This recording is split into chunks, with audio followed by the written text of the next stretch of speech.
Hi friends, welcome back to tech railway. Telangana, Andhra Pradesh అలాగే మహారాష్ట్ర ఈ ప్రాంతాలలో సికింద్రాబాద్ అలాగే కాజీపేట సెక్షన్ అనేది అత్యంత కీలకమైన సెక్షన్ గా చెప్పుకోవచ్చు. సికింద్రాబాద్ నుంచి మహారాష్ట్ర లేదా ఆంధ్రప్రదేశ్ కి వెళ్లే ప్రతి బండి కూడా ఈ కాజీపేట సెక్షన్ లోనే ప్రయాణించవలసి ఉంటుంది. ఈ మూడు ప్రాంతాలే కాకుండా ఇటు ఢిల్లీ, చండీగఢ్, వారణాసి, ప్రయాగ్రాజ్, లక్నో ఈ ప్రాంతాలే కాకుండా ఉత్తరాది రాష్ట్రాలకు వెళ్లే ప్రయాణికులకి కూడా సికింద్రాబాద్ కాజీపేట సెక్షన్ అనేది అత్యంత కీలకమైన సెక్షన్ గా చెప్పుకోవచ్చు. ఈ రైల్వే లైన్ లో ట్రాఫిక్ అనేది ఎక్కువగా ఉంటుంది. దీనివల్ల ఆంధ్రప్రదేశ్ కు వెళ్లే కొన్ని రైళ్లని వయా గుంటూరు మీదుగా నడపడం జరుగుతుంది. రాను రాను ఈ ట్రాఫిక్ అనేది ఎక్కువగా అవడంతో ఇక్కడ కొన్ని ఎక్స్ప్రెస్ రైళ్లకి క్రాసింగ్ అనేది తప్పట్లేదు. ప్రస్తుతం ప్రతిరోజు 100% ఈ రైల్వే లైన్ లో రైళ్లను నడపాల్సి ఉండగా ప్రస్తుతం 128% రైళ్లని నడుపుతున్నారు. అంటే 28% రైళ్లు అనేవి కెపాసిటీకి మించి ఇక్కడ నడుస్తున్నాయి. దీనివల్ల ట్రాఫిక్ జామ్ అనేది చాలా అవుతుంది. వీటన్నిటిని దృష్టిలో ఉంచుకొని రైల్వే శాఖ సికింద్రాబాద్ కాజీపేట సెక్షన్ ని అప్డేట్ చేయాలని నిర్ణయాన్ని తీసుకోవడం జరిగింది.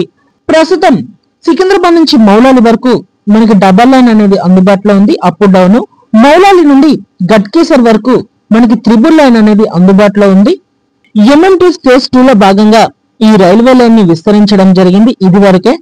అయితే ఇప్పుడు ఎంఎంటీ ఫేజ్ 3 లో భాగంగా ఇక్కడ గట్కేసర్ నుండి యాదాద్రి వరకు 3వ లైన్ ని అందుబాటులోకి తీసుకురావాలని నిర్ణయాన్ని తీసుకుంది. దీనికి సంబంధించిన పనులు అనేవి వడివడిగా జరుగుతున్నాయి. అంటే బడ్జెట్ ని సమకూర్చడం ఇలాంటివి జరుగుతున్నాయి. ఇంకా యాదాద్రి నుండి 3వ లైన్ కుదిరితే 4వ లైన్ ని కూడా అందుబాటులోకి తీసుకురావాలి.